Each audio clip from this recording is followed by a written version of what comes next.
Das ist wirklich wie so ein Ritter auf einem Feuerball.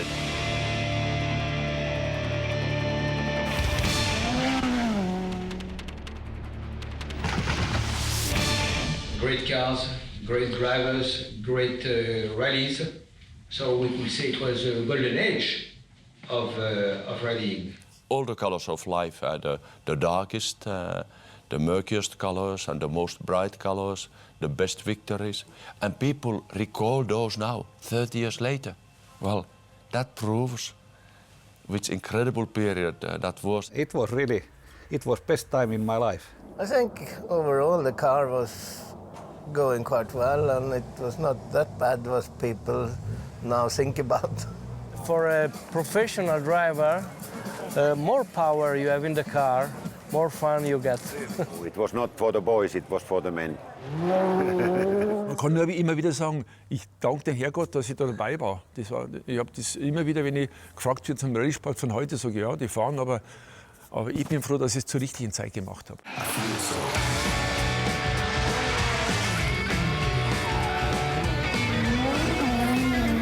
Group B. The mid-1980s saw this exhilarating rally class mobilize a worldwide audience of millions. And even today, motorsports fans' passion for this era lives on.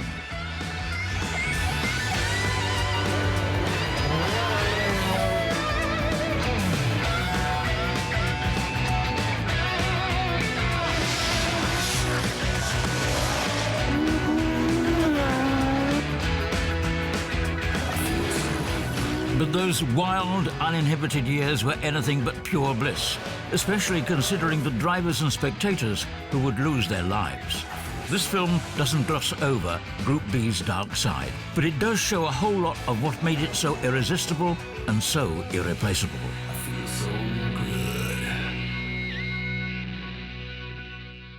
Group B is, you know, in a very special time in rally. It was the most popular moment of rally sport because the cars were very powerful, were fantastic to drive.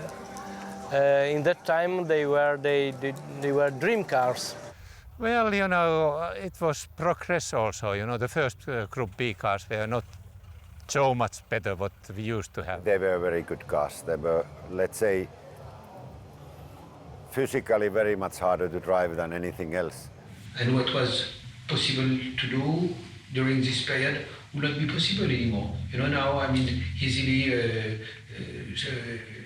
the teams, the drivers, the co-drivers, they complain if it's too much night driving. You must accept the evolution. When the Group B class got up and running in 1983, Audi had already spent 2 years wowing the scene with all-wheel drive and turbochargers. The competition's answers to all this were still on the drawing board. The Quattro was a whole new dimension. It was the fantastic car to drive, you know, and very steady, and power came on a little bit earlier what it used to, you know. So I think that was maybe the best car we had. It was a fun car to watch as well, and the sound from the car was incredible. People still talk about it, so they want to see them again. Advancement through technology. To this day, it's Audi's most memorable slogan. And as its competition stiffened, the original Quattro's all-wheel drive was to undergo significant improvement. Red-hot turbochargers, on the other hand, would become the Achilles heel of Group B. Der Turbolader und der Tank 50 cm auseinander ist es gefährlicher, wenn der Lader 3 Meter vom Tank entfernt ist. Then was the fire. That was the main problem. You know, 30 years ago, I don't remember well, but nobody thinking safety. Yes. Like today. Yes. We are flat out and we are in, if everything goes well, fantastic. True, yeah.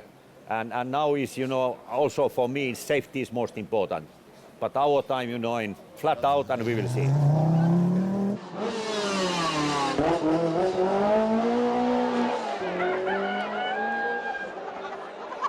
On loose road surfaces, the Quattros taught their rear-wheel drive competition the deeper meaning of the word traction. This even held true for such a wonderful racing machine as the Lancia 037. Well, 037 is beautiful car in tarmac and not 4x4 in gravel, and that's mean we are a little bit, you know, in handicap with Audi or Peugeot. I think that was the fastest two-wheel drive cars ever built. The 037's biggest fan was Walter Röhrl. Das Auto wiegt 960 Kilo. Davon kann man heute nur noch träumen. Getriebe hinten liegend, mit ganz schnellen Möglichkeiten, die Übersetzung zu wechseln, auch das Getriebe zu wechseln. Ich erinnere mich, ich habe einmal einen Getriebewechsel gehabt, 8 Minuten. In 8 Minuten ist das Getriebe gewechselt. Und das war überhaupt die Philosophie der Italiener.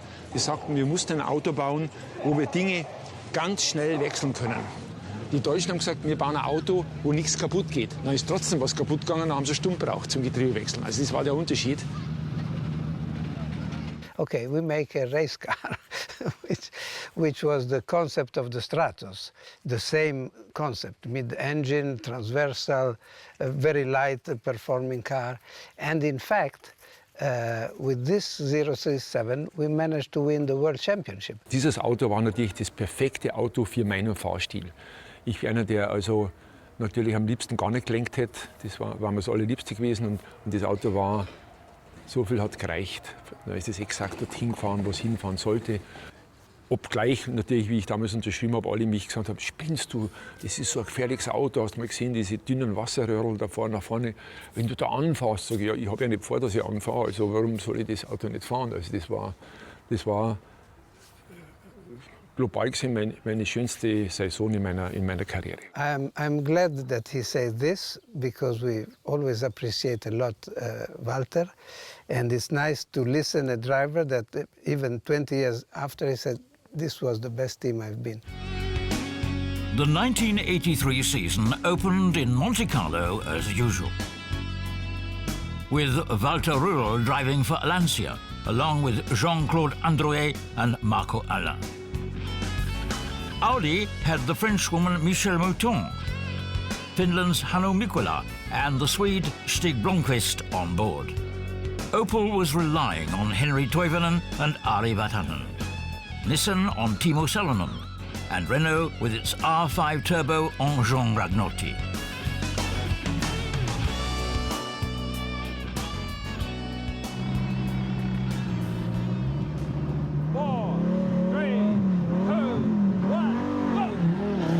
Audi, Lancia,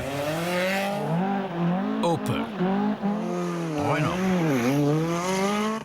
Nissan and Porsche, the pioneers of Group B.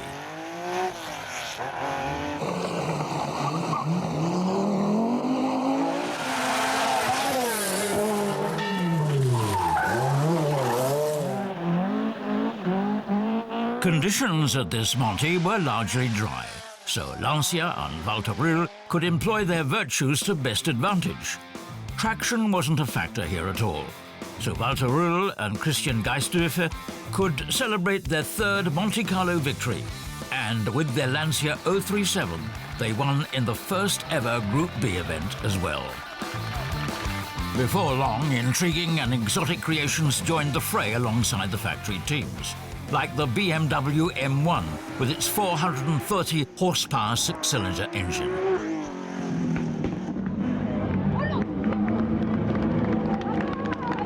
Or the Ferrari 308, 310 horsepower from 8 cylinders and plenty of potential to conquer Italian hearts by storm.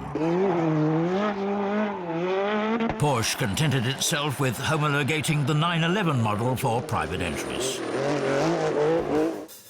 Citroën tried to get a foot in the Group B door with its Visa 4x4, and later on with the BX4TC.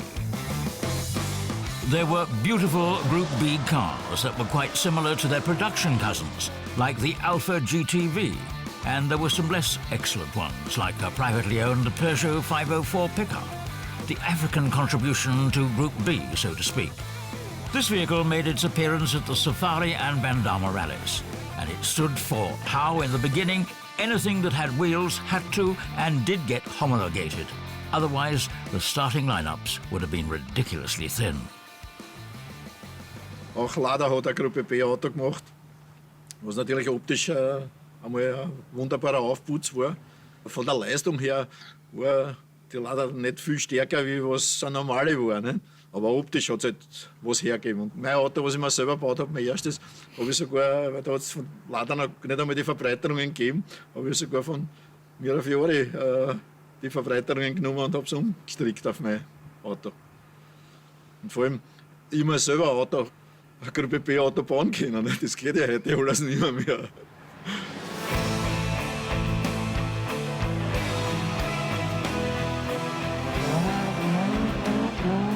Mid-1983 saw Opel replace its Ascona 400 with the sportier Manta. Opel's drivers were nothing to sneeze at, either. Finland's Ari Vatanen and Henri Toivonen. Team manager was Englishman Tony Fall, who was also in charge of monitoring the competition's homologation. In 1983, Toyota and Opel turned up with rear-wheel drive cars, even though it had already become clear that all-wheel drive was the new name of the game. Juha Kankkunen and Bjorn Valdegaard drove for Toyota Team Europe, managed by Ove Andersson.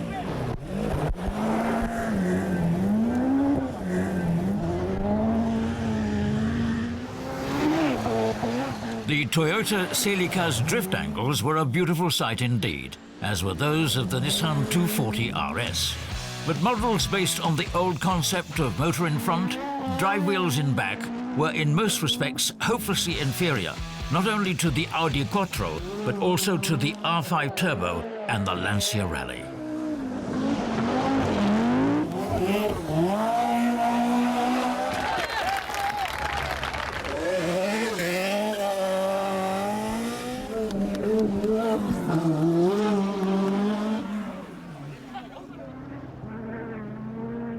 Even on gravel, Audi proceeded to win some and lose some against Lancia. The Quattro was just too unreliable for Hanno Mikkola's World Championship ambitions. All too often, Audi's magic bullets had to be towed off the course. One Group B World Championship record that will probably never be bested was set by Audi in Argentina.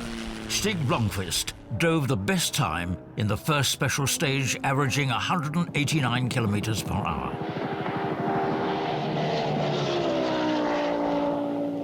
Hanno Mikkola and Arne Hertz won in Argentina. The Flying Finns hard at work back home. Best of show. The Opel Manta 400 with Ari Vatanen and Henri Toivonen on the accelerator.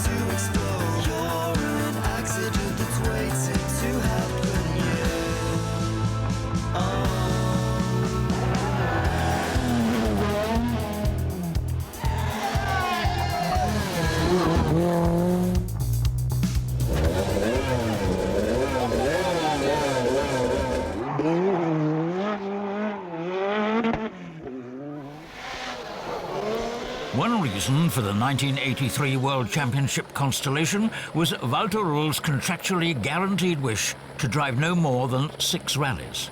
But there was no Lancia team order favouring Marco Alain. So at the San Remo rally, when Rühl, who was in the lead, had his compressor go bad, the result was an intriguing scenario.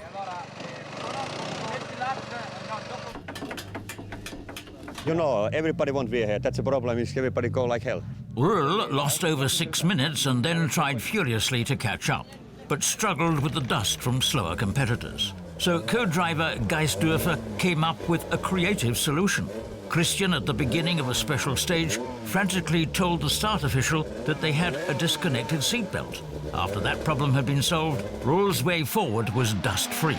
Rühl drove 33 of 58 possible best times, and going into the final night, he was only a hair's breadth behind Marco Alain. But team head Fiorio saw through Geisdorfer's trick and saw to it personally that his Bavarian stars got a time penalty. I don't remember this. The jumble of curves in the Ligurian mountains. Here we see the ascent to the village of Baiado.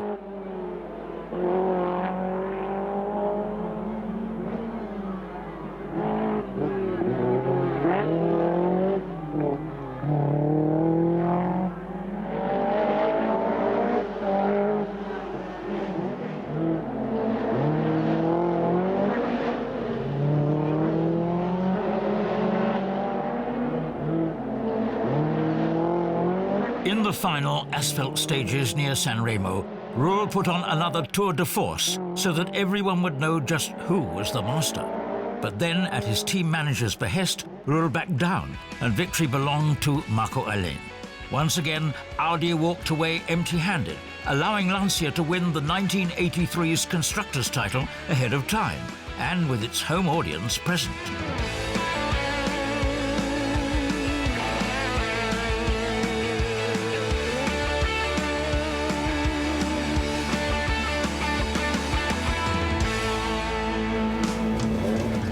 Für uns das erfolgreichste Jahr, obwohl wir nicht Weltmeister wurden. Ja. Aber wir hätten in dem Jahr 6 Rallyes gewinnen müssen. Ja. Und am Schluss sind wir halt da als Vize-Weltmeister da gestanden. Aber es war trotzdem für mich die faszinierendste Saison überhaupt. The Bendama Rally was won by Björn Waldegard. This was Toyota's first Group B win.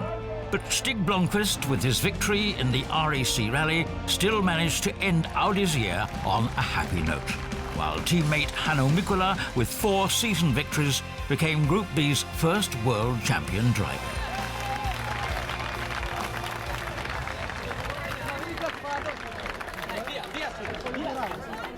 In any case, you got your name on the list, you know. But in our case, and even more if we take somebody like Rauno Aaltonen and Mäkinen, they won a lot of rallies, but they were not called world champions. It was nice. The 1980s saw worldwide interest in rallying skyrocket. Those who had always loved the sport were joined by hordes of new fans. All of them wanted to experience the taming of these tough-to-drive beasts live out there in the wild. At first, rallying's newfound popularity was something everyone was happy about. But before long, event organisers started being overwhelmed by the enormous number of fans. And their attempts to corral the enthusiastic masses in a more or less safe way were, to put it mildly, quite individual. So the completely over-the-top circus act proceeded to run its course.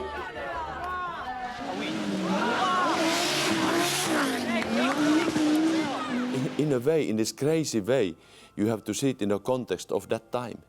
I like that demonstration of emotions, because they literally wanted to touch the car, because they loved it. Of course, they themselves were the danger to our sport, but at the same time, they were danger because they loved the sport so much.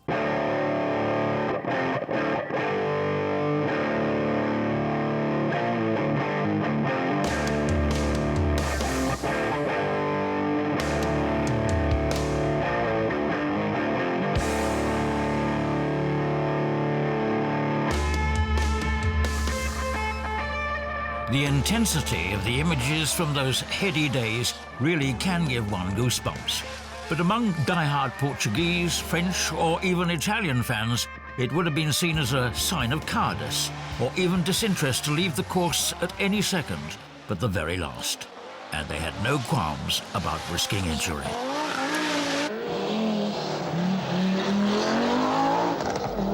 C'est un très gros problème en rallye parce que le spectateur veut vivre avec le pilote le rallye et être le plus près possible sur la route. Et donc, il est tout le temps le plus près possible des bords de la route. Et quand on arrive à des allures si folles, la première impression, c'est mais ces gens sont fous. vous pensez simplement que ce sont des personnes humaines et vous êtes obligé de faire attention. La deuxième fois, vous essayez de dire mais ils sont encore là.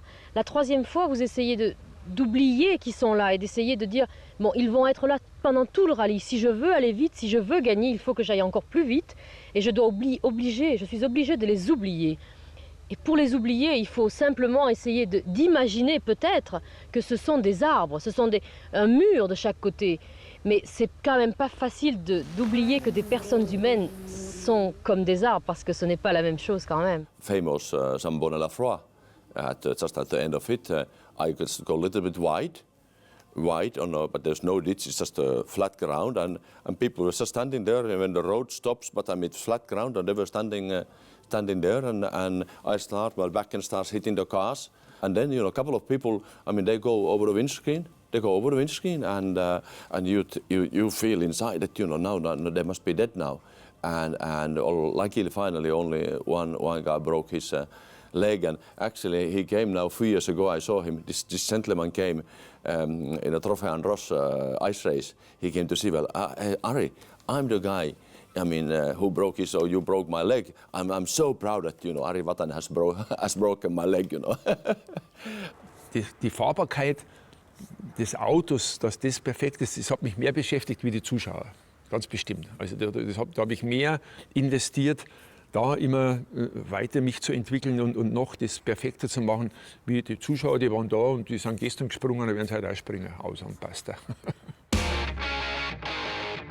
For those in the cockpits, the roadside crazies initially caused little worry.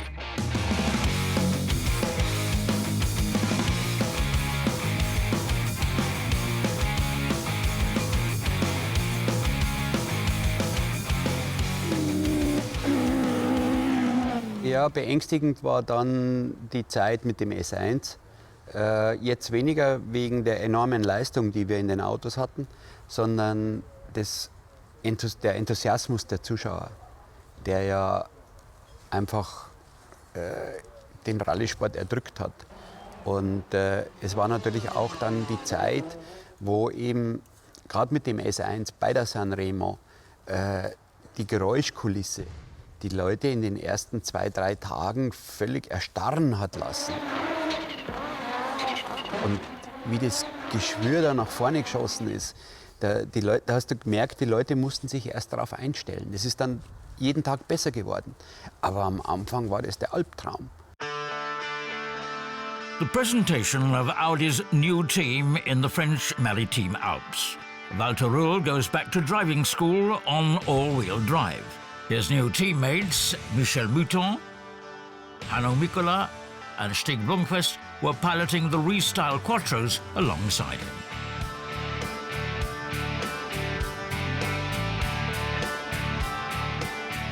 It's an extremely snowy affair in Ardèche and the Maritime Alps, and the ideal playground for the Quattro drivetrain. Following an ultra-short learning period, Rühl and Blomqvist are tossing best times back and forth, leaving their conventional competition in the dust.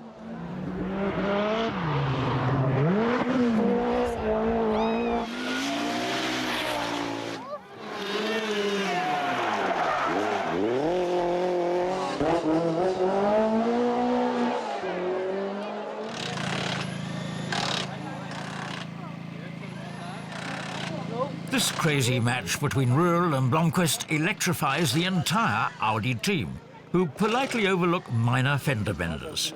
For this duel, Hanno Mikkola is on the sidelines. In the end, Walter Rühl manages to vanquish the great Stig Blomqvist in the snow. Not bad for a student driver, one might say. At the port of Monte Carlo, Audi celebrates a triple victory, with Walter Rühl and Christian Geistdörfer enjoying their 4th win at this classic event. Dieses Fahren mit dem Quattro habe ich natürlich auch lernen müssen. Ich war aber eben nie der große Freund von dieser brutalen Anstellerei, damit der Gegenpendler dann passt. Das kann man aber nicht beschreiben. Das ist einfach dieses gewisse Gefühl, das hast oder hast nicht.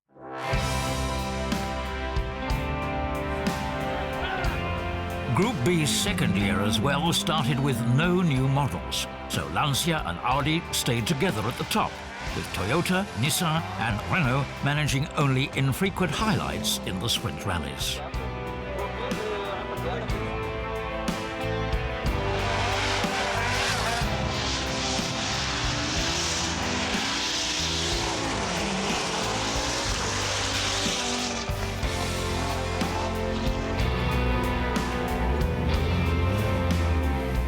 A nail-biting duel between Hanno Mikkola and Marco Alén was the centrepiece of the Portugal rally.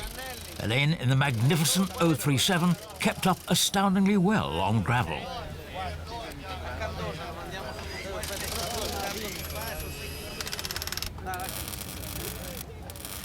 In the warm nest of the Lancia team, the Finnish driver delivers a striking performance. For Audi, things are rather rough in Portugal, with only 2 of their 3 cars remaining in the race.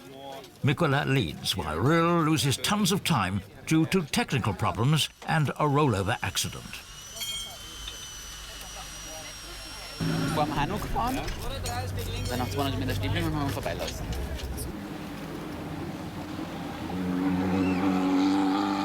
The duel at the top got crazier and crazier, requiring near-impossible extremes of concentration, with Mikkola repeatedly having to battle the dust from the Lancia.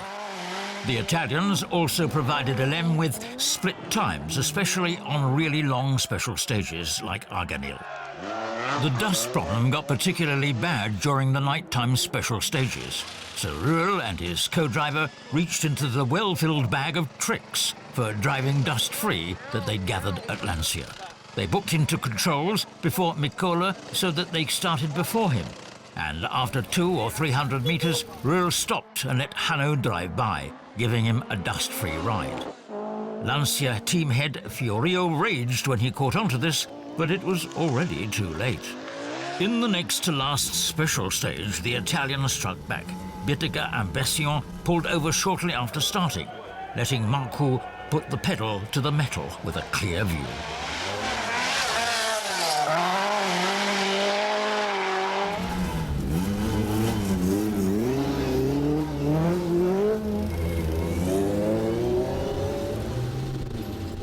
But it was all in vain. The winners in Portugal, Hanno Mikkola and Arni Hertz in the Audi Quattro, ahead of Alén and Ilkka Kivimäki in the Lancia. The long-awaited Peugeot premiere in Corsica.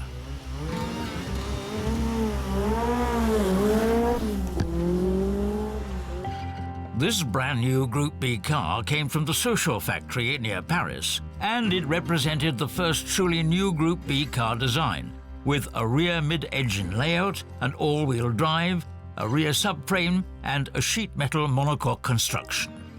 Peugeot 205 was like that. It lifted me to another level. It was so easy. You know, you could be incredible speed and sideways, and the front wheels were nearly straight, and you would, I mean, literally hold the steering wheel with 4 fingers, 4 fingers, and you were smiling. Audi reacted to this new challenge with a shortened version of its A2, the so-called Sport Quattro. The centerpiece of this new car was the familiar 5-cylinder engine, but with 4 valve-cylinder heads, and with that, Group B's race for even higher performance was on. I think in that time you haven't been complaining at all, really, because you always wanted to have more power. Die PS-Zahl ist für einen Rallyewagen nicht so wichtig. Viel wichtiger ist das Drehmoment. Ein Formel-1-Wagen hat ca. 30 Meter Kilopond. Wir haben jetzt ungefähr das Doppelte. Das heißt, unsere Motoren sind so ausgelegt, dass wir sehr schnell beschleunigen können aus den Kurven heraus. Und da, glaube ich, schlagen wir jetzt schon die Formel 1. Audi ist ja angetreten unter der Prämisse, mit dem Konzept Weltmeisterschaftsläufe zu fahren, was wir jeden Tag damals schon viele 100 Mal auf der Straße verkauft haben. Das heißt Frontmotor. Und es gibt eine Achslastverteilung, die halt nicht besser und nicht schlechter ist, als wie sie zum Beispiel ein Porsche bis zum heutigen Tag auch hat. I think the best for Audi has been to put all the new technology with a new engine, with the 4-valve engine and everything in the long Quattro, because then we had a good base to start with, and we had a really good engine who was coming for the Sport Quattro. But they decided to do a completely new car. The new Sport Quattro, like its predecessor, was designed under the aegis of Ferdinand Piëch, who was unperturbed by criticism of its driving behaviour. In order to teach this new shortened model better manners, Dr. Piëch paid personal visits to the service team at several rallies. This short model's premiere in Corsica was lacklustre, but its new engine sound was a feast for the ears right from the start.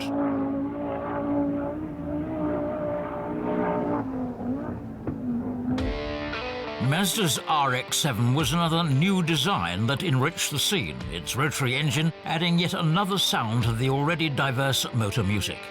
Achim Bambold headed the project and also drove himself.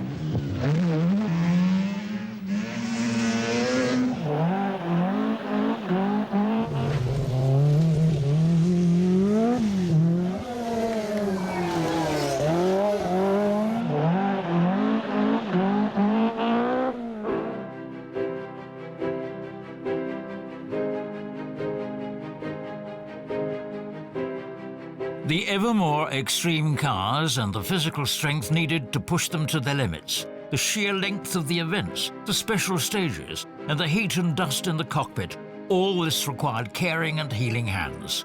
So doctors and psychotherapists had long since become fixtures of the rally retinues. Some drivers had their own ways of kicking back and relaxing.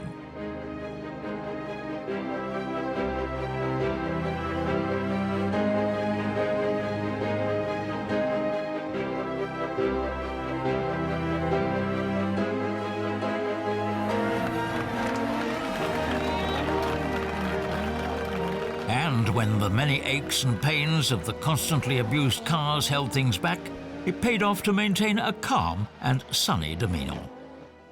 Jetzt haben wir den Bremssattel weggerissen und Bremsscheiben.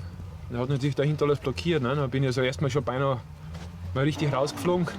Und dann beim nächsten Abzweig hat alles blockiert. Dann bin ich gestanden und habe noch 100 Meter bis zum Ziel gehabt. Dann bin ich so mit dem ersten Gang mit Gewalt, habe ich mich noch bis zum Ziel geschleppt. Ne? Trotzdem aber schnellster. Ja, das kann ich gar nicht verstehen. Gell?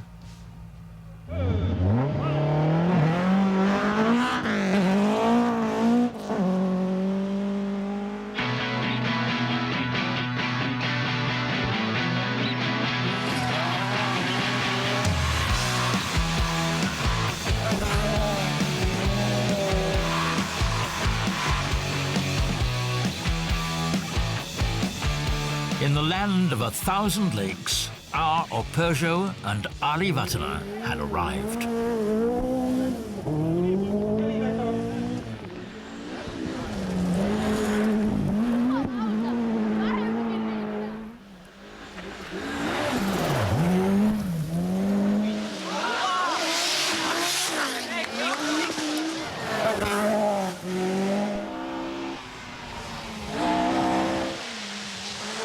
In what was only its third event, the new Peugeot 205 T16 managed its first victory.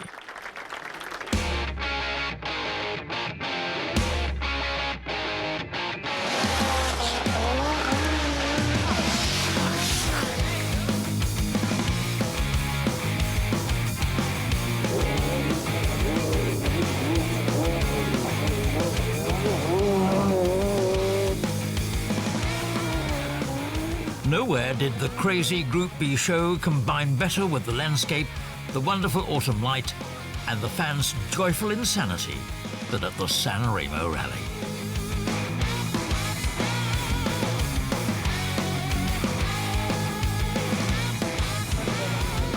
This Italian journey turned into a nail-biting duel between Ari Vatanen and Walter Rühl, who had to squeeze every last drop of performance out of his nervous Sport Quattro to keep up.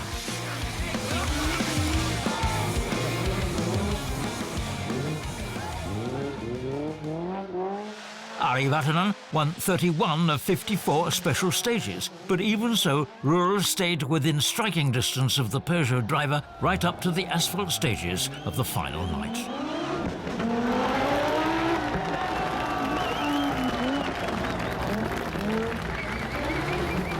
It rained cats and dogs that night, and most of the drivers pushed for the show to be cancelled. But this didn't happen, and the precarious manoeuvring on those mountain roads made slick by the wet autumn leaves could go on. I just have aquaplaning everywhere.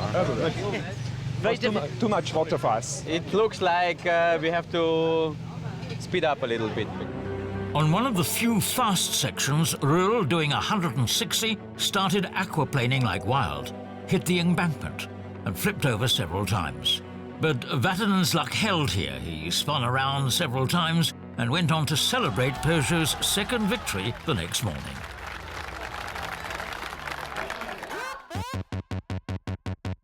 By this time, all the rear-wheel drive Group B participants could enjoy were minor successes, whenever the all-wheel drive cars were beset by temporary technical difficulties. The Opel factory team had already completely withdrawn its magnificent Manta 400, but masters like Juha Kankkonen, Björn Valdegard, Timo Salonen and Sheikha Mehta still offered a memorable fishtailing show. And after all, drifts like that had already helped rallying achieve a steady rise in popularity during the Group 4 years.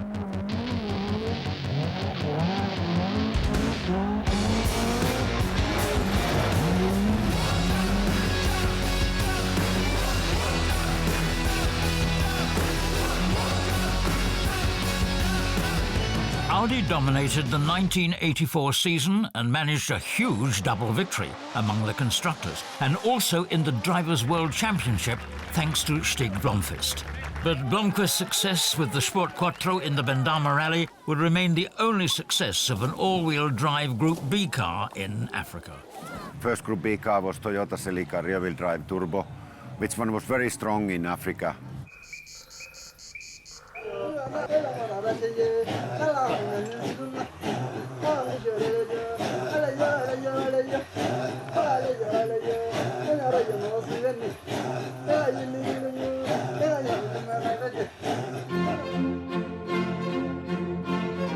Amidst the wildlife of the savannah, the wild animals from Europe felt more than a bit uneasy. The high-tech machines of Group B were to have almost no success in Africa. This just wasn't their world.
But with all means at their disposal, the constructors had grown somewhat arrogant by now and attempted to subdue the Safari Rally. Helicopters became a key element in the top team's service networks, allowing responsible engineers and team heads to be personally on hand at every service point.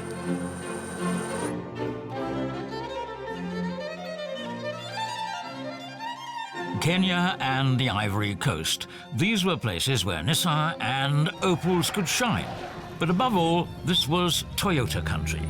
When the cars got beaten to a pulp by tracks through the bush, the ability to replace rear axles and other parts quickly often counted more than speed on the course itself. And that gave the simpler but more robust rear-wheel drive cars a clear advantage.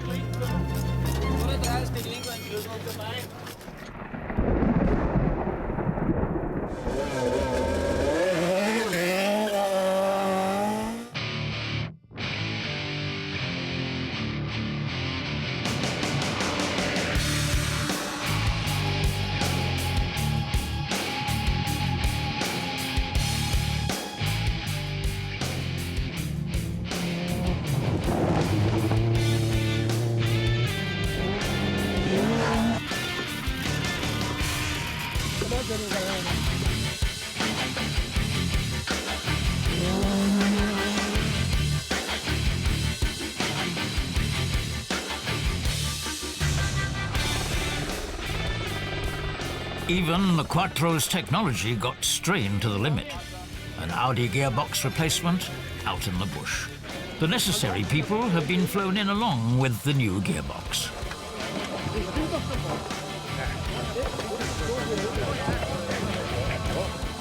The massive challenge posed by Africa was answered with a technical and human invasion of seldom seen proportions. And the contrast between the technological battle and the region's simple huts, where not even a naked light bulb hung from the ceiling, bordered on the obnoxious.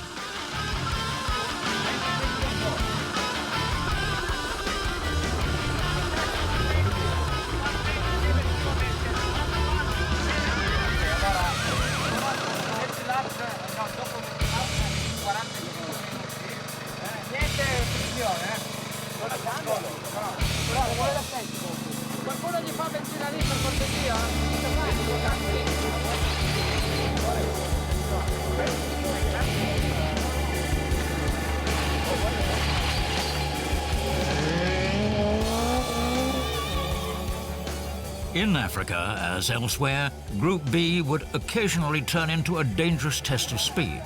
On public, unclosed roads, for example, the Audi Quattro could go up to 240 kilometers per hour, which it sometimes did. It had to, in fact, because organizers reacted to the factory team's high-tech onslaught rather helplessly by calling for ridiculous average speeds.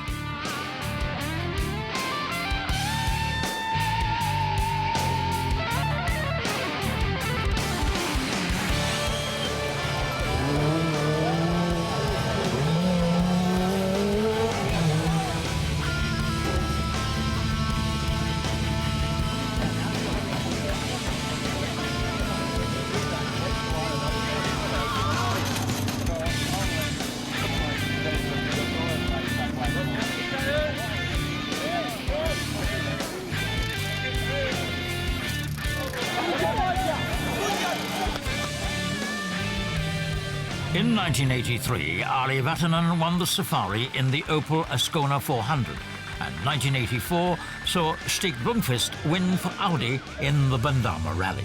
But all the other African victories of the Group B years went to the Toyota drivers Bjorn Valdegaard and Juha Kankkunen.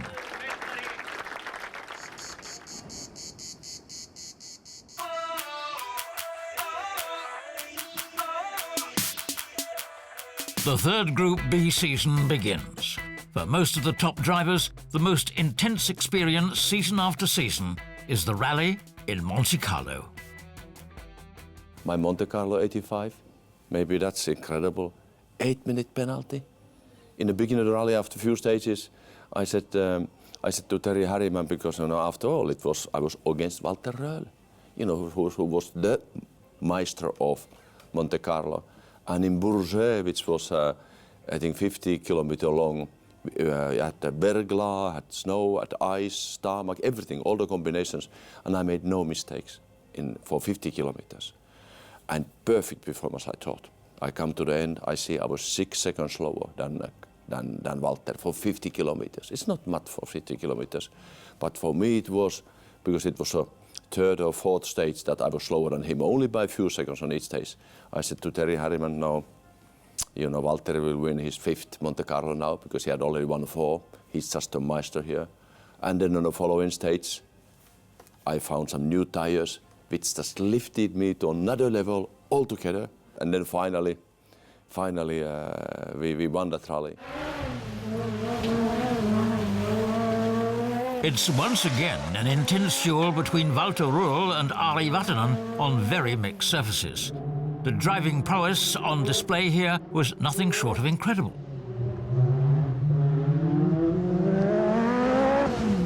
And in Röhrl's case, it was with a very nose-heavy car that held no great love for cornering.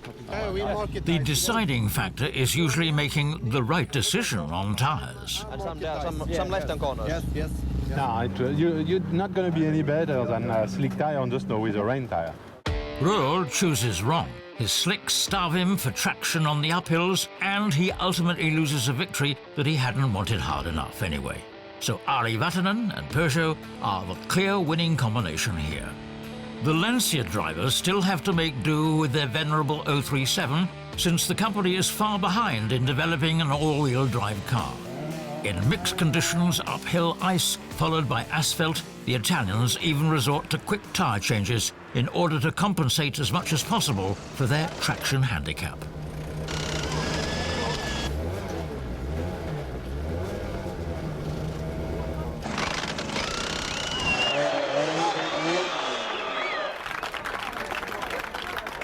Nobody understanding in Fiat Group. Fiat Group want or no in follow, after 037 to S4, and we are delayed, homologated 6-7 mount. And that's mean Peugeot and Audi is going, in far away. Lancia's new Delta S4 has been in the works for a long time, and its first test drives are in the autumn of 1984. This new weapon is based on a smart technological concept, but it takes time to mold the individual components into a well-tuned orchestra. When I started to develop the car, the S4, because I was test driver also, the car was very nervous, and we had to do so many days working and developing the car. After the Stratos and the 037, Lancia had high expectations of team head Cesare Fiorio and his engineers with their Delta S4. And it turned out to be perhaps the most uncompromising Group B car. A paper-thin Kevlar shell was stretched over an extremely light tubular space frame. The 1.8-litre rear mid-engine was supercharged and turbocharged, and it transferred its 500 horses to the road with variable configuration all-wheel drive. The car was at the real beginning of its development, because it was a car that should have a normal life of 3-4 seasons. We had only 1 season.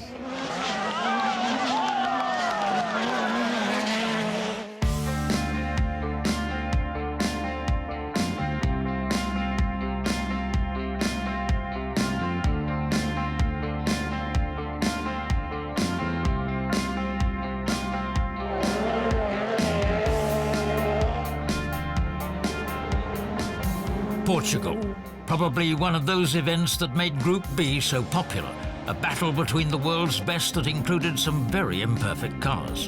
What's more, maintenance was done in the most public possible way.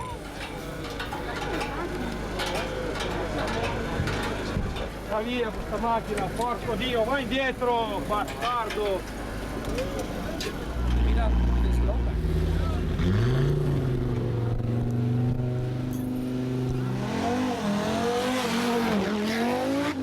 But it was easy to get queasy watching the drivers perform their artistry between densely packed columns of spectators.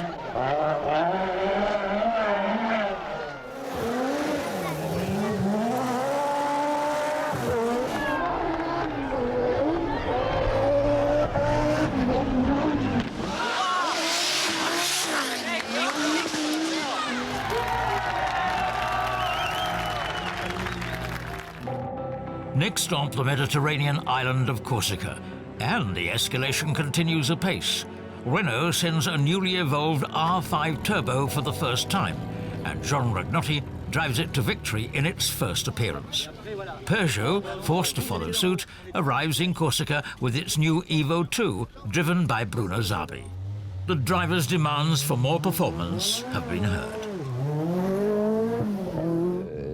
The power has increased, but braking has increased, road holding has increased, and our driver feels they don't have enough power, so we must work to get more. It was fantastic, and the car was so nice to drive.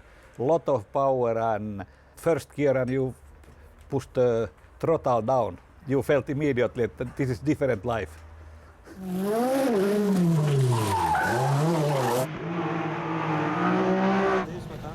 In 1985, the Italian Attilio Bittiga from the Lancia team was under serious pressure. On asphalt at least, he absolutely had to perform well, and he ended up overdoing it. In a fast right-hand curve, his 037 ran off the road and its aluminium roll cage broke, killing Bittiga on the spot. co-driver Peresino survived uninjured. It was only later that FIA would begin requiring steel cages. Bittiger's death was just the first calamity of the Group B era. The next followed just a few weeks later in Argentina. This time, the victims were Ari Vatanen and Peugeot.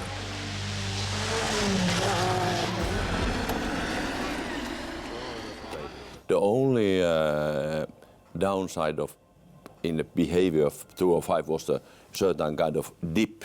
If the back end hit at the opposite end of the dip, I mean, it launched the back end up, and there's nothing you could do. It is about the weight distribution, and anyway, so there was a dip, something which wasn't there during the recce, and so that just launched the car end over end, and my seat broke, and I didn't have a clutch belt, and so all my massive injuries because I was not held anymore, and it was nothing. It was an absolute straight whistle road. It must have been at least 180, and then just end over end. So I'm very extremely lucky to be here today.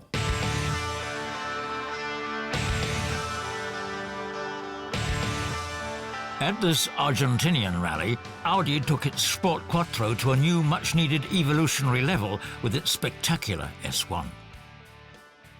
Aus der Not geboren würde ich es nicht nennen, der S1, sondern das war einfach nur ein konsequentes Ausreizen des Themas, dass man gesagt hat, wir brauchen eine bessere Achslastverteilung, wir wollen die Aerodynamik dazu machen, und was uns noch gar nicht gefällt, ist die Sperren, wie man diese 4 Räder miteinander verbindet. The new Audi was a milestone in every respect, but this winged car literally fell apart, taking puddles and fords at high speed in an early special stage. Its power and aerodynamics may have been just right, but its new Kevlar parts were no match for the water.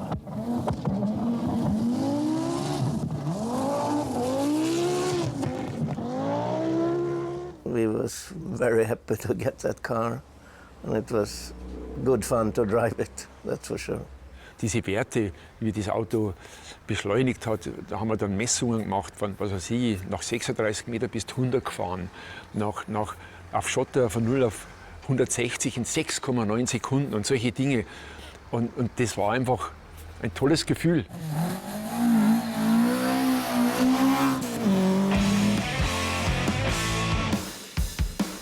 In 1985, Timo Salonen transferred from Nissan to Peugeot. And this move to a new car kicked off a successful year for Timo Salonen and his co-driver Seppo Harjanne. Following the Portugal rally, the two won in Greece, New Zealand, Argentina and Finland. 4 victories in a row, enough to win them the World Championship title. Salonen was doubtless one of the great exceptional talents, though his fitness was always a matter of public doubt. The Finnish driver, along with his co-driver Harjanne, was a dyed-in-the-wool chain smoker. I don't smoke anymore because I don't need vitamin, because I'm not making rallies anymore. Perhaps as a way of saying thanks for his great performance, the mechanics furnished his Peugeot with everything a smoker might wish for. You know, it was Sanremo rally car, and I wait in the mountains in one restaurant, and they bring the proper rally car just to test that everything is okay. And when they came in the restaurant to tell Timo car is ready, front of the door, they were smiling a little bit, and I think something funny is coming. And there was ashtray and matches and Marlboro. It was in Finland that the future of Group B began to really take shape. The speeds driven there sometimes went beyond what even world-class drivers could imagine. I drove 30 years, and I had only once that kind of feeling that I'm not sitting in the car, that I'm watching it somewhere out, you know, sometimes, and that was on the Onnenpoj. A few times I had a feeling that I'm just watching where it's going, you know. So. But it's very difficult also find the limit, because faster you go, the more push it gets down, you know, and better grip you get. Das konnte man sich als Rallyefahrer damals nicht vorstellen, einfach, dass man Downforce kriegt, also dass man Anpressdruck kriegt und damit plötzlich auch am Schotter schneller fahren kann, als wie normal die Physik, die man im Kopf hat.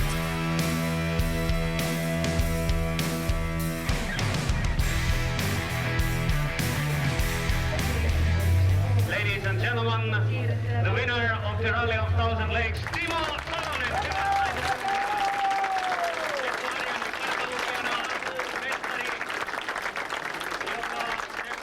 So that was the best moment when I finished 85,000 Lakes rally, and I won the rally, and that year I was already sure world champion. Audi turned up at the San Remo rally with a much improved S1. Man hat die Achslastverteilung verbessert, indem man alles, was vorne so um den Motor rum war und nicht unbedingt vorne sein musste, nach hinten gepackt hat. Kühlung, Lichtmaschine. Und man hat Aerodynamik gemacht mit dem Heckflügel, soweit das Reglement das hergegeben hat. Man hat Aerodynamik aber auch vor allen Dingen am Vorderwagen gemacht, mit so einer Art Schürzen, Leitblechen an den vorderen Kotflügeln, Entlüftung nach oben, anstatt durch die Radhäuser. Das heißt, wir haben die Aerodynamik verbessert und ein wesentlicher Schritt war damals die Einführung des Torsendifferentials, wie es ja bis zum heutigen Tag in jedem Quattro verwendet wird. But with the car's new aerodynamic elements, entirely new problems suddenly appeared. Just getting off the starting ramp became a challenge all its own. But afterwards, Walter Röhrl could let all his ingenious driving artistry unfold across the magnificent Tuscan landscape. The sound, the look, and Röhrl's driving style went straight to fans' hearts. Da ist der Walter in sich natürlich schon überirdisch gewesen. Also diesen Apparat mit all seinen Unzulänglichkeiten, da nicht nur am Asphalt, sondern auch am Schotter so am Limit zu bewegen, ich glaube, da gibt es nicht viele, die das kennen. Der Fahrer musste viel mehr arbeiten und kämpfen. Das Auto war sicher alles andere als einfach zu bewegen. Und das hat man natürlich auch von außen gesehen. Es wurde querer gefahren, ein Auto ist mal ausgebrochen. Heute würden Sie sich totlachen über die Dämpfer, mit denen wir damals gefahren waren.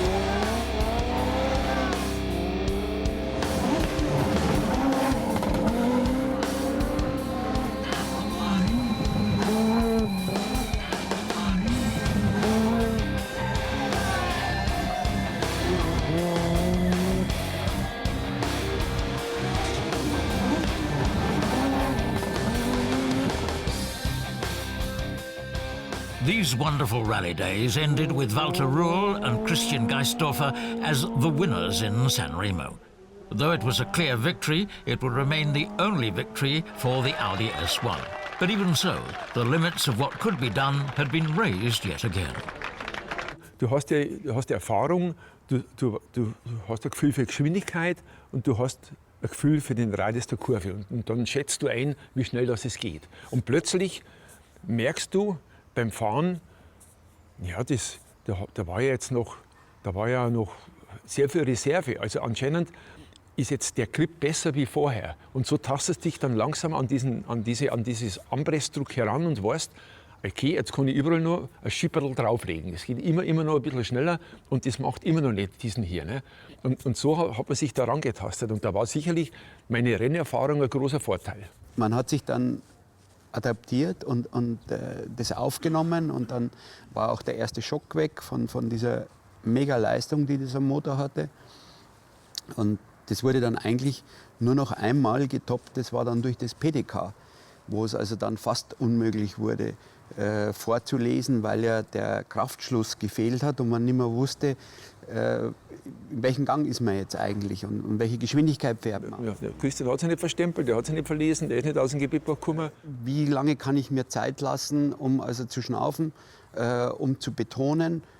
Oder muss das gehen, tak, tak, tak, tak, tak? Ja? 50 rechts innen, Aufgabe rechts voll innen, 80, links minus, 40, Nachgruppe mittelrechts plus plus innen, 80, Nachgruppe rechts minus eng, sofort mittellinks plus, 90, rechts minus innen, 60, mittellinks, bei der Nachgruppe sofort mittelrechts plus ran, 70, rechts minus innen, Aufgruppe, sofort links voll, 50, mittelrechts plus innen, sofort links voll, sofort Gruppe voll, 70, Achtung mittellinks plus, 40, mittelrechts plus innen, 50, Aufgruppe rechts voll, 50, mittelrechts plus innen, 50, Gruppe voll, sofort links minus, Achtung macht zu, nach innen, sofort mittelrechts plus plus, 50, Aufgruppe links, 80, Achtung mittellinks plus innen, 50, Nachgruppe mittelrechts plus innen, sofort mittellinks plus innen, 50, rechts, sofort links, 60,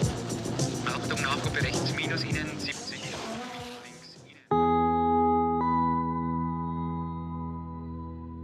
The season finale in Great Britain, with textbook November weather. It was raining, foggy and mud, and no practice that time. And we drove day and night. But at that time it was blind rally, and for the Group B cars it wasn't really a pleasure to drive in the fog and ice and things in the Kill the Forest example with those cars in the night. A lot of snow and no spikes and 500 horsepower is quite exciting. Yeah. In late 1985, Group B really started to pick up steam. For the first time, nearly all of the interested manufacturers were introducing new takes on the Group B theme. Lancia had the impressive Delta S4. Ford showed its RS200, though it would only join the fray in 1986 in Sweden. Austin Rover presented its Metro 6R4, a Williams Formula One development with a magnificent naturally aspirated six-cylinder engine.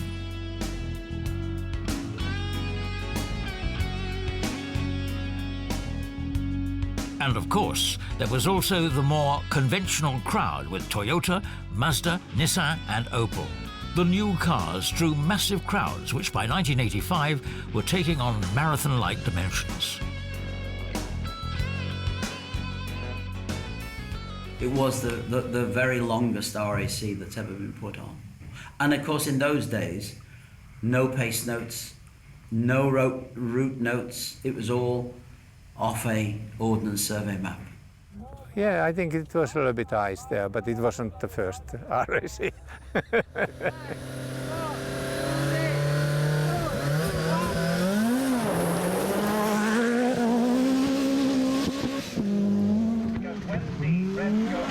The 1985 RAC rally is widely viewed as one of the toughest rallies of all time, at least in terms of times driven. This event sent drivers speeding through England, Wales and Scotland for 5 days to cover 3,530 kilometres together, with 65 special stages totalling 855 kilometres. The starting pistol was fired on Sunday morning in Nottingham, with the first serious break to sleep only 36 hours later. Then another 28 hours almost constantly at the wheel, followed by a final 19-hour run to the finish line. All that with the new Group B weapons, but without studded tyres, on ice, in snow, by night and through the fog. And of course, without long breaks for a smoke. Quite vexing, as Neil Wilson, Henry Toivonen's co-driver, can tell us. Henry smoked occasionally, and I don't think it was very good for his image that he should be seen smoking. Anyway, he'd get me to light him a cigarette now and again, but he always gave them to me to throw out of the little side window. No problem. And there was just a side window in the Lancia. Chuck the cigarette end out. And then when we came to the service area, the big air scoops at the back of the Lancia, there were cigarette ends caught in it. And the And the Lancia mechanics used to take the cigarette ends out the air scoops and sort of admonish me for smoking. And I'd look at Henry and Henry'd say, "Not good." It was tough going at first in the new cars, but apart from a brief Mikola Audi intermezzo, the new Lancia Delta S4 was firmly in charge right from the start.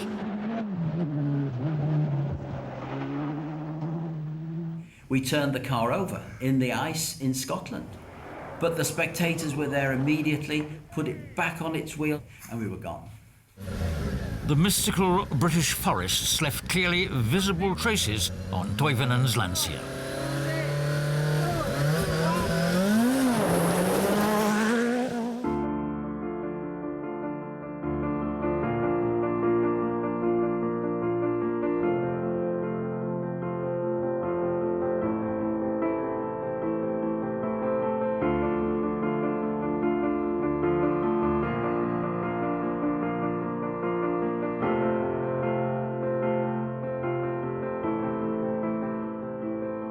For long stretches, Marco Elin ruled. Only 10 special stages before the end did Henri Toivonen take the lead.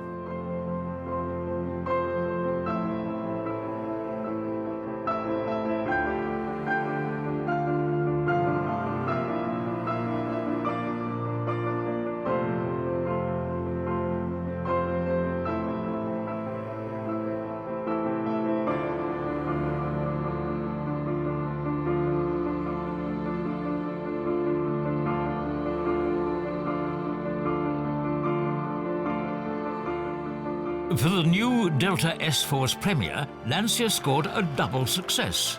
Henri Toivonen, with his co-driver Neil Wilson, prevailed, with Marco Elin close behind. When we were at the end of the RAC rally, and Henry and I were standing on the car, celebrating, he said to me, "I so needed this win. It was so important to my career." And I said to him, "I think it'll be easy from now on for you."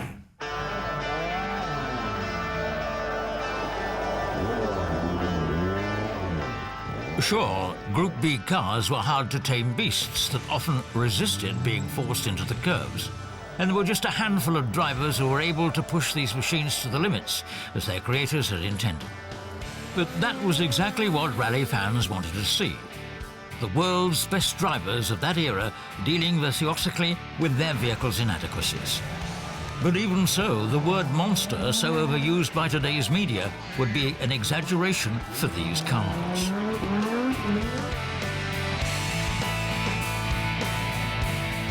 In Sweden, after just a few kilometers, the nose-heavy Quattros lost their studs on the hard road surface. The worst thing was in medium tight corner really when should try to drive and the car just wanted to go straight.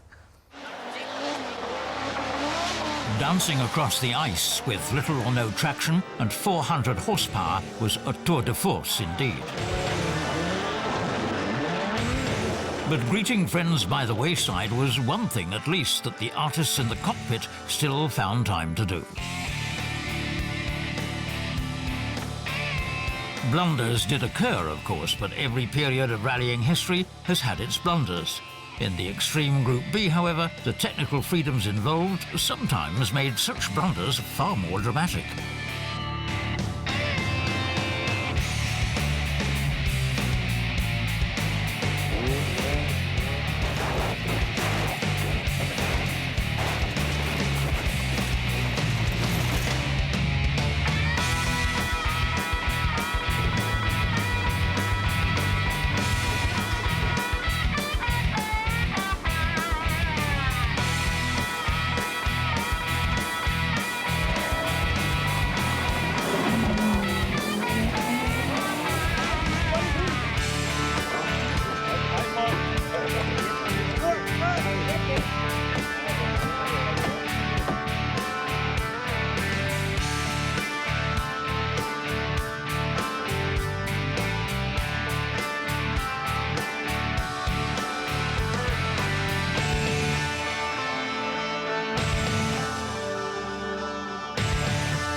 die Geschwindigkeit war schon ein Faktor, der das ausgeübt hat.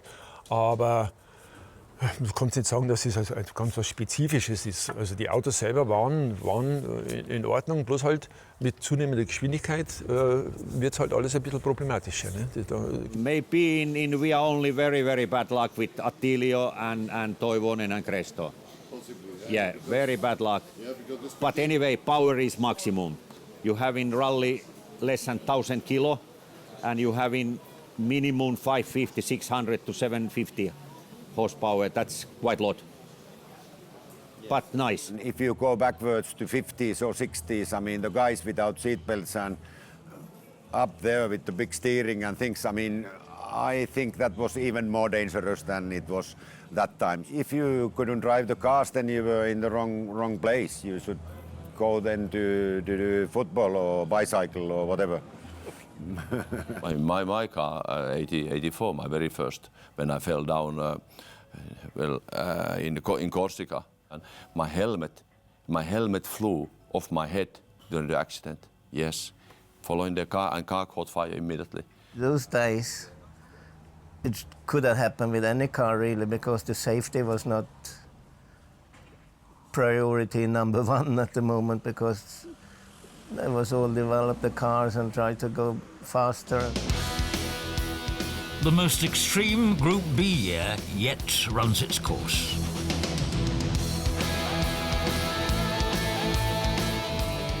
Finally, the car was 1,200 kilos and 550 horsepower, so it was very fast car, but fun to drive. Audi haben wir auf 212 oder was übersetzt gewesen. Und da bist du natürlich schon in vielen Bereichen bist du mal am Begrenzer gekommen gewesen. Du, solange du nicht am Tacho schaust, weißt du das als Fahrer gar nicht. Verstehst du? Das merkst du gar nicht.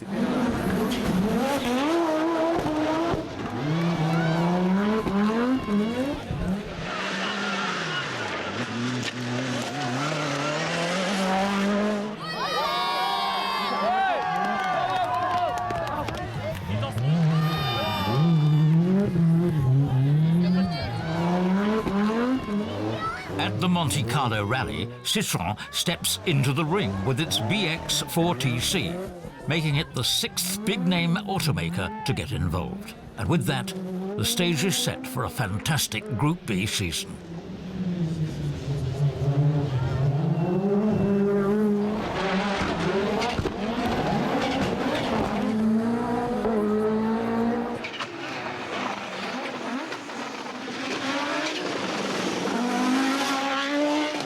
Dieser Motor da vorne drin war immer noch ein bisschen ein Handicap. Ja. Aber trotzdem, das Auto war in Ordnung und wir hätten damals auch, ohne diese zwei Reifenschäden, die ich gehabt habe, hätte man jederzeit noch mal gewinnen können gegen den Henry.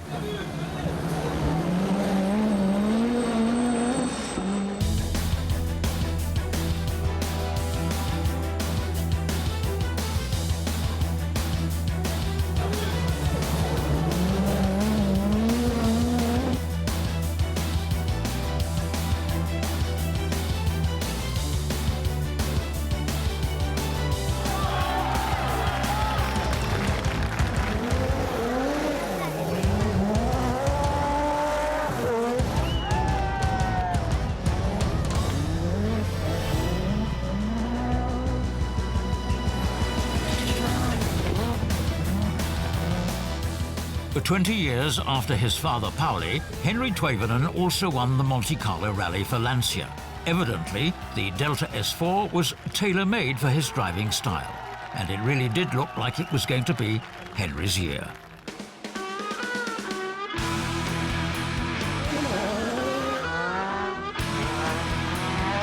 In Sweden, Ford stirred things up with its RS200 and the great Stig Blomqvist, who had left Audi.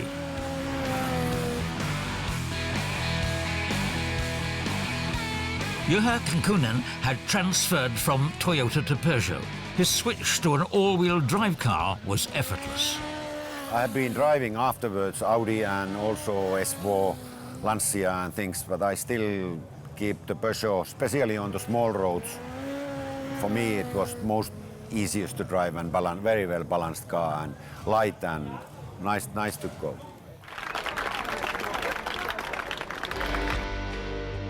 the 1986 Portugal Rally begins.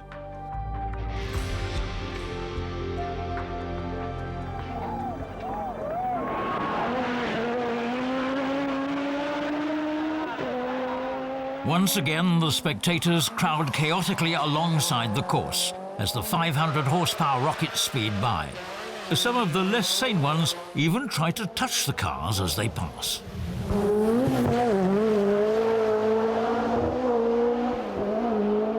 Later on at Peugeot, the service team makes the gruesome discovery of 2 torn-off fingers in the engine compartment of one of their cars.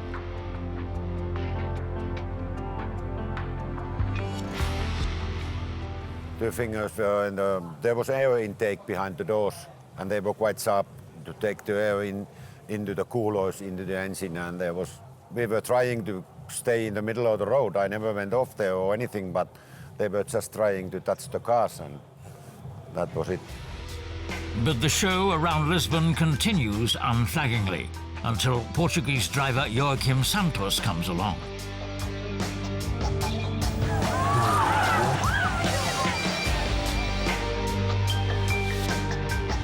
Several spectators are killed, with numerous others injured. All the teams are horrified and a bit unsure of how to proceed. Rally head Cesar Torres doesn't understand all the commotion. He wants the race to continue normally. But the professional drivers hold a spontaneous conference and announce their unanimous decision to break off the race, despite some of their teams threatening them with serious consequences. Selbst für uns, die abgebrüht waren, was Zuschauer anbelangt, war da irgendwann mal die Grenze erreicht. Also das kann nicht sein, wenn ich da, selbst auf der Lago Azul, wenn ich da runterfahre und da stehen Menschen, Tausende von Menschen, wenn da irgendwas am Auto nicht funktioniert, fährst du in die Menschen rein mit 150, das alles, da hast du gesagt, das kann nicht. Und nachdem wir selbst die Verantwortung nicht mehr tragen, dann musst du was unternehmen. Und nicht dieser Unfall, wahrscheinlich wäre keiner so mutig gewesen, aus freien Entscheidung das zu sagen, ich fahre nicht. I am sure that if I had been there, they would have started.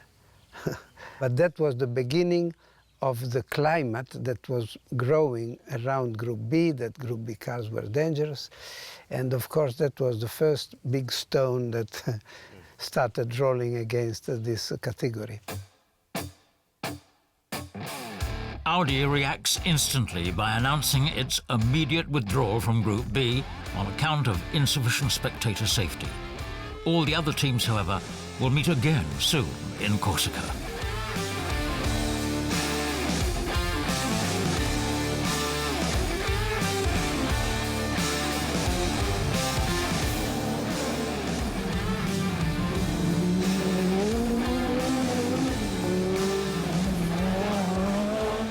Henri Toivonen is now driving at the peak of his ability in a car that not only matches his talents, but also perfectly complements them. And in Corsica, he's in a class all by himself. Nobody can hold a candle to him.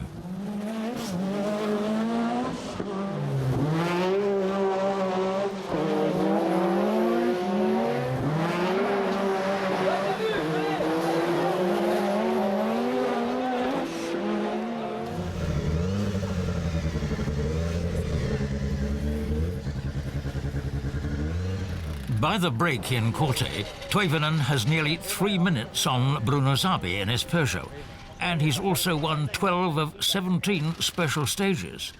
The Delta S4 has begun to virtually fly in the hands of the Finnish driver, and the masses love him for it. His teammates Biession and Helene are behind 3 and nearly 9 minutes respectively. In this break, Henry feels a bit out of sorts and retreats to his camper for a brief rest.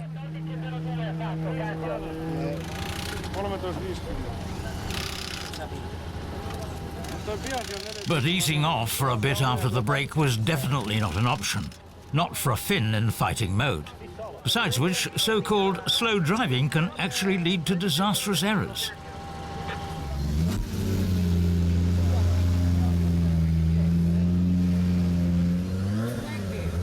Full concentration.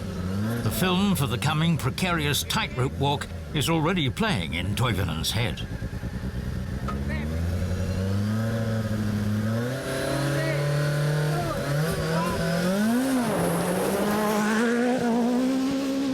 On Thursday, May the 1st, 1986, Henri Toivonen and his co-driver Sergio Cristo start into their final special stage.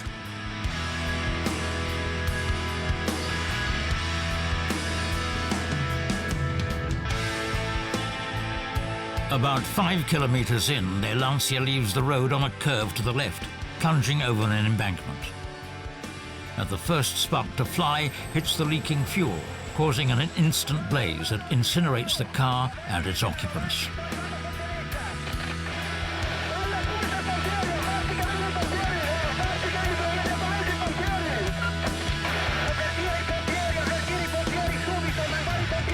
Horrified paralysis overcomes not just the Lancia team, but the entire rally. A difficult and very sad day for the Toivonen family and for the entire sport. Biasion's and Helene's cars are immediately withdrawn from the event.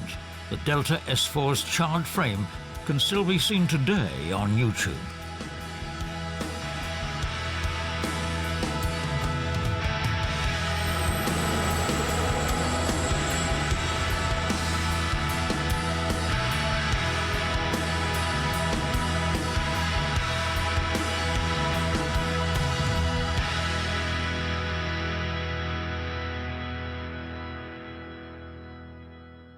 There was no any braking marks, nothing.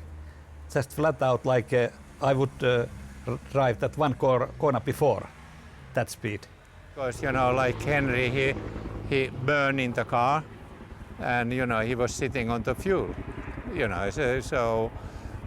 Von 0 auf 160 auf Schotter in 6,9 Sekunden. Das heißt, du fährst aus der Kehre raus, da fährst immer 50 oder 60. Hast schon mal Geschwindigkeit drauf. Das heißt, in 3 Sekunden oder 4 Sekunden fährst du 150. Du kannst dann ein Gruppe B-Auto mit 550 PS, wenn du glaubst, du kannst nach den Ansagen des Beifahrers fahren, wenn du nicht weißt, wo es hingeht. Das kann nicht gehen. Die Linie kann nicht perfekt sein, es wird eine Holzhackerei. Back then, rallying was more popular than Formula One, and some people were quite eager to see the spectacular Group B bite the dust. So before they had left Corsica, FIA President Ballastra announced that Group B would shut down after the season's conclusion. But of course the emotion of the accident of Toivonen and Cristo was so strong that the following decision were made under this pressure, and of course it was, as I said, a very political decision. That's it. As I said, it was not for me the right decision. Yeah. So it was probably an excuse. That's why at the time we sued FIA for this decision. The 86 season continued full steam, with all who remained now with the images of dead friends and colleagues in their heads.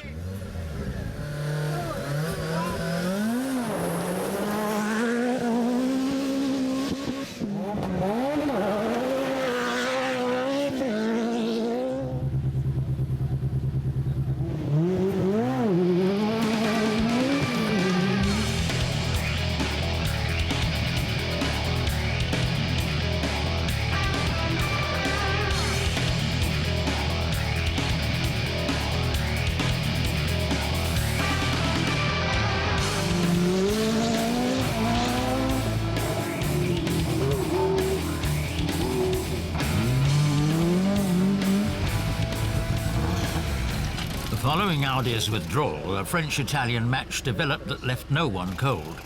Peugeot, with its slightly more mature design than the Lancia Delta S4, had a slight advantage. The Italians were still quite busy teaching the S4 its manners. In other words, getting the car's sophisticated components to work well in concert.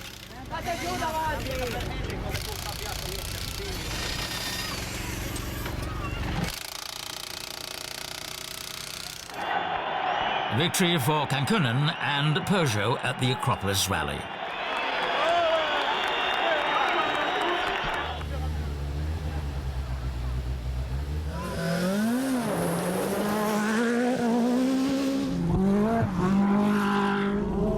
The next test of strength takes place on the gorgeous gravel roads of New Zealand. This time around, dust is hardly a factor, so when looking at the stopwatches, there's hardly any room for interpretation.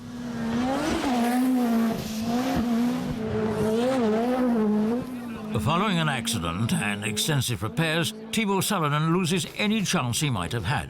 So Juha Kankkunen has to take over, and after 300 special stage kilometers, he's leading along with Marco Alén.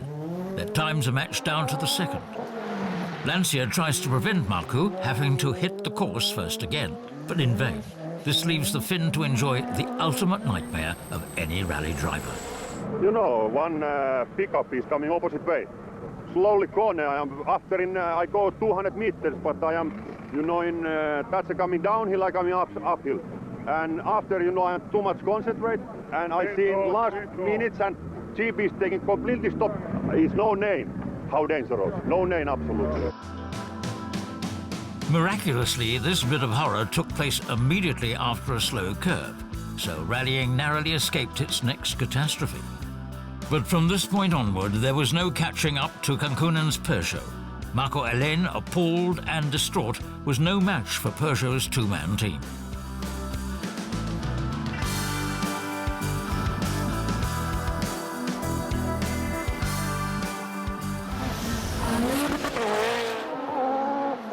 The winner in Auckland once again, Juha Kankkunen, now with an excellent chance at the World Championship title.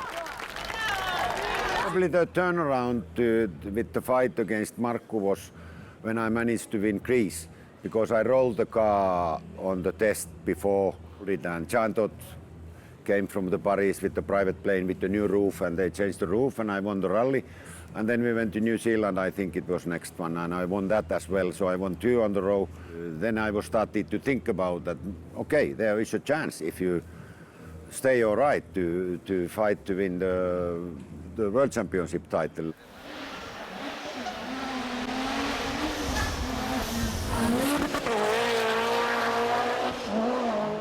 In terms of both action and speed, the season highlight is once again Finland. 1986 took place with the most powerful Group B machines yet, but they were only the prelude to the even wilder times and higher speeds that could have been. They make by radar, by police radar in 1000 Lakes Rally in Finland, in Ouninpohja, at the end of long bumpy straight. I had 207 km/h speed on gravel.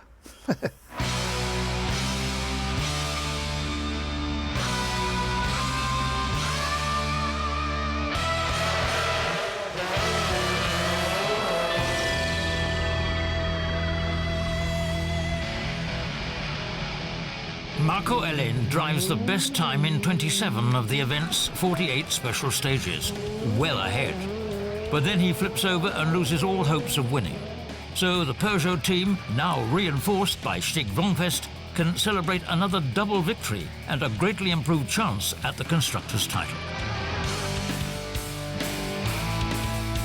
The Sanremo Rally, the festival of Italian emotions and an annual highlight. Action and speed aren't to be sneezed at here either, and the beautiful Tuscan backdrop makes it all an incomparable work of art.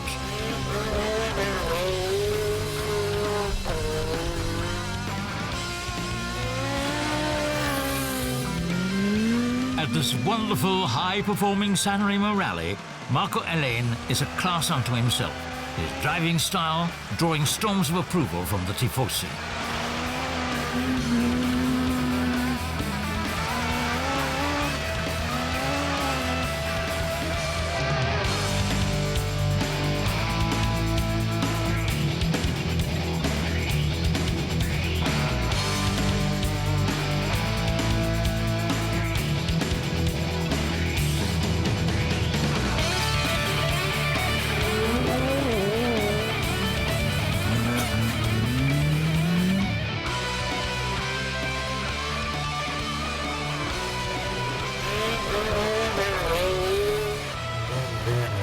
Unfortunately, it all got dragged down by a very unappetizing, very Italian and very political intermezzo. The disqualification of all remaining Peugeots before the final night, on account of supposedly illegal parts added to the car's underbodies. This allowed Lancia to celebrate a triple victory, but this fantastic rally's results were ultimately voided after Peugeot's successful appeal to the FIA. This only happened after the season had ended, however, further underlining the inglorious nature of Group B's demise.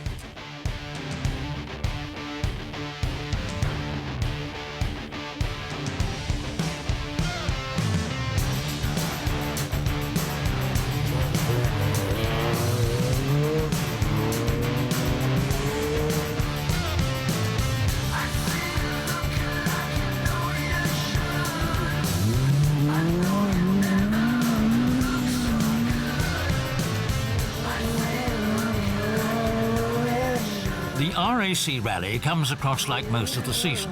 Shortly before Group B's final event, the Delta S4 had matured into a very harmonious car, and Alain took advantage of these qualities in some fantastic duelling against Peugeot.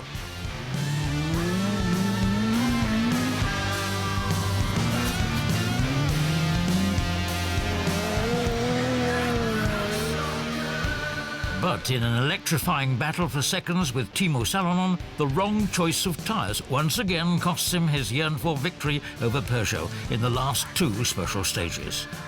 Lancia doesn't give up, however, instead giving Marco a new and even more powerful engine for the final Group B rally. Something like the muscle car of the future. Our latest Group B engine is coming our last rally in Olympus, 86 in December, and that's a little bit too late, but beautiful remembering, you know, this engine. Marco won in the USA and enjoyed a brief reign as world champion. I am only maybe motorsport person who is in 10 days in world champion after you lost everything, but still in life. The true and final Group B world champion was Juha Kakkonen, after Peugeot's Sanremo disqualification was reversed. And as far as the World Rally Championships were concerned, that was it for Group B. Soon it would have gone up to 1,000 horsepower, and that's in the forest start to be. Then you get troubles with the transmission and tires, and you know, you just burn everything. 30 years after its last event, Group B is more popular than ever. Because of its abrupt end and the FIA's radical decision in favour of the close-to-production Group A class, the new FIA class of Group S, which was already completely planned out, never materialised. Several of the cars from back then were seen at the Eifel Rally in 2016, where the 30-year anniversary of the final Group B rally was commemorated. Audi tradition even took its Group S car out of the museum and got it roadworthy, giving fans in the Eifel an approximate idea of what could have been the future of rallying after 1986. The design would have given a bit of extra refinement for the occasion, they said. The man behind the wheel of this Audi prototype was, of course, none other than Walter Röhrl. Even after Group B's demise, America's Pikes Peak provided a wonderful playground for the now unemployed Group B rockets. Whether I was in a World Championship, whether I was in a Paris-Dakar, or whether I was in a Pikes Peak.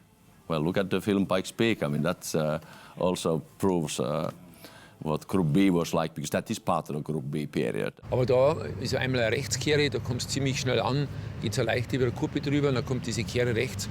Und wenn du da geradeaus fährst, bis 1800 Meter tiefer.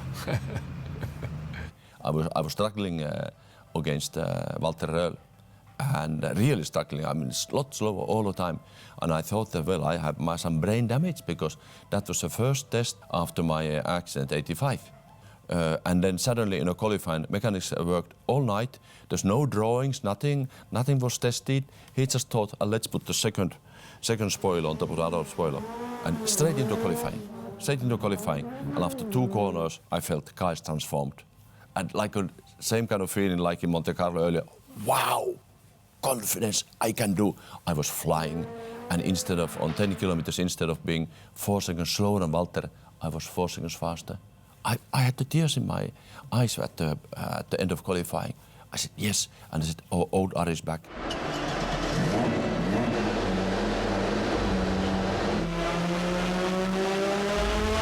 Aber wir hatten beim Pikes Peak einen Motor dabei mit so 750 PS. Aber den konnte man die Kraft nicht mehr dosieren. Das war entweder nix oder 750 PS.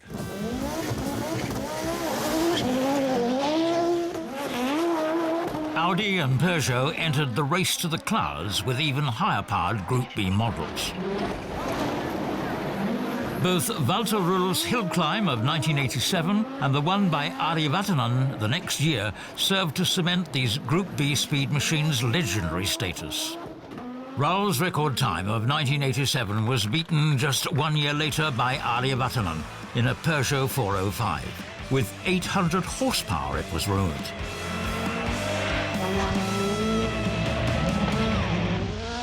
Toll, dass ich die Zeit mitgemacht habe, weil es war irgendetwas Verrücktes, aber wie halt alles im Leben, je verrückter, umso toller ist es, gell?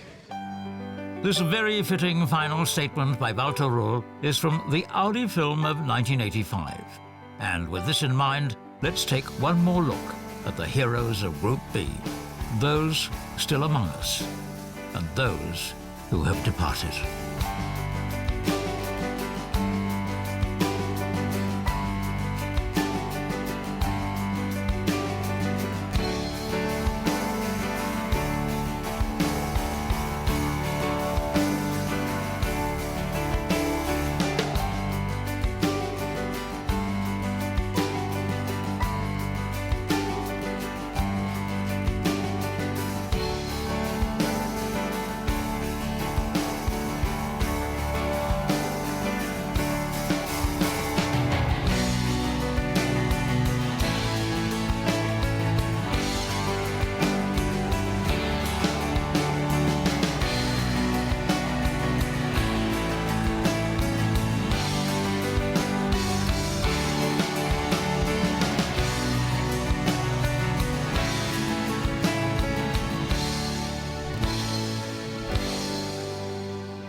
What was the problem that you rolled the car?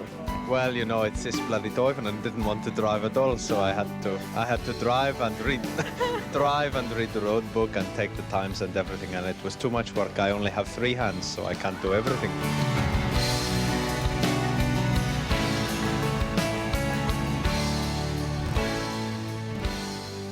Now, my brother is living more than in 20 years because everybody knows him now and there are so many fans.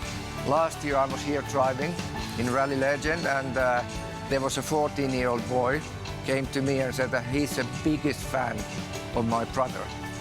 And he was 14 years old and it's 30 years that my brother was gone.